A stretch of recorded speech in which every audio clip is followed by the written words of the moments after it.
Hey guys, I'm Ethan Moore from Stockroom Supply. I want to give you guys the inside scoop on what we're doing with a lot of our larger machinery shipments that are going a distance away in Canada here. And just what we're including is one of these AirTags. And you might be familiar with these already, but they're kind of a cool little Apple device that gives us a fairly good idea of where this pallet is pretty much at all times. So we're able, while this pallet is on its way to you, have a really good idea of where it's at and how it's progressing. So the main reason is this pallet is never going to get lost somewhere on a truck or somewhere in a terminal somewhere, because we are always going to know exactly where that is. So this isn't going to be included on every single shipment, but a lot of our larger shipments will have an AirTag in them.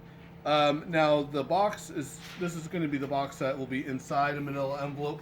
When you get one, it's actually going to be inside this envelope here, so it won't look like this. But what this allows us to do is look at the shipments like this. So here's a little snapshot of where our AirTags are right now. We're down in Niagara. We've got one in Windsor, up in Toronto, over in Montreal, over in Alberta, and then a couple in Vancouver.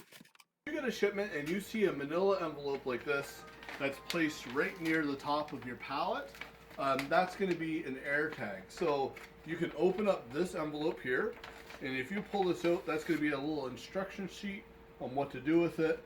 And then also you'll get this bubble envelope that has a prepaid Canada Post label on it. Inside this envelope is the AirTag.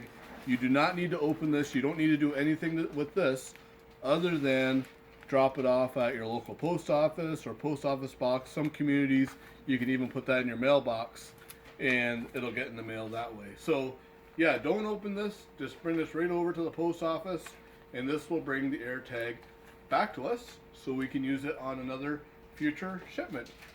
So yeah, if anybody else has any questions, you can email me at info@stockroomsupply.com or just comment on the video. Thanks for watching.